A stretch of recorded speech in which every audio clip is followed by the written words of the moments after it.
Hey everyone, Dawn here with Dawn's question of the day. Guys, it's Friday's edition, the last question of the week, DQOTD. Guys, let's jump right into it.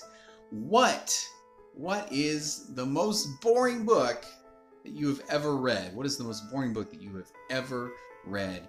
Guys, here is some of the suggestions for today. A lot of you, first of all, said, it was so boring that I forgot the title of the book.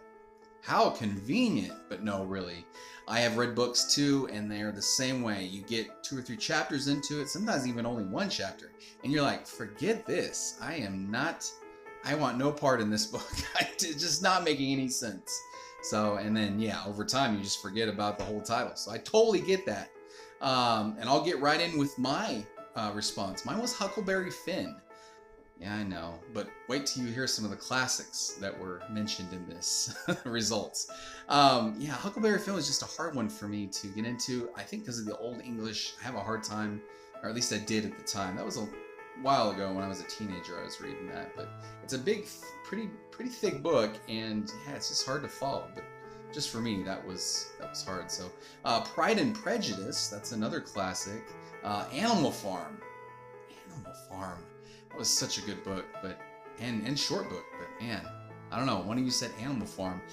Somebody said a calculus book in school, The Grapes of Wrath. Wow, another classic, but had a hard time getting through it. Silas Marner. I had never heard of that book, but yeah, there it is. Dr. Gavago. Goodnight Moon. That's a children's book, I guess. Zoo by James Patterson. A lot of you didn't know the authors too to these books, so, and I didn't have time to jot all those authors down, but a lot of these are classics. A lot of you joked around and said the dictionary and the Bible. Some people said the Bible. Red Badge of Courage. Swiss Family Robinson. I'm Okay, You're Okay. That was a self-help book that they tried to read and did not get through. Dante's Inferno. Les Miserables, Statistics, college book on statistics.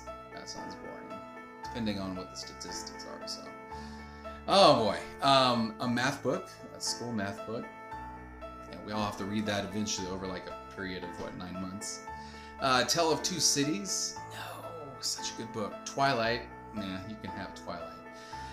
Catcher in the Rye. I just read that recently. It was okay. It wasn't my favorite book, but yeah, somebody said they couldn't get through 2 chapters of it. The Scarlet Letter and Great Expectations.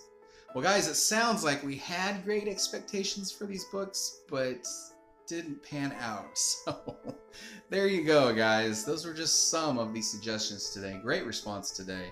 But a lot of you had a hard time coming up with a title. Especially people that were going through the grocery line today. They just couldn't think of anything fast enough. So I said, just do it online, and you guys can. You can always answer online on Facebook. Monday through Friday, 7 a.m. to 4 p.m. Central Standard Time. That's when you can get those answers in for the video results. So I always look at those. Doesn't mean I'll always get your answer counted, especially on questions like this one where we got a bunch of different answers. So, but if it's yes and no, it always counts. So as long as you answer correctly and in the right format. So there we go, guys. That some boring books today. Just makes me want to fall asleep and take a nap. It's finally the weekend, guys, so that's a good thing. If you like what I'm doing with Dawn's question of the day, please leave me a big fat thumbs up on this video. Subscribe right there. That little circle. Please subscribe to DQOTD for more videos just like this one. Guys, we have a brand new week set up for you next week, and we will see you then on Monday for a brand new week of questions. Bye, guys.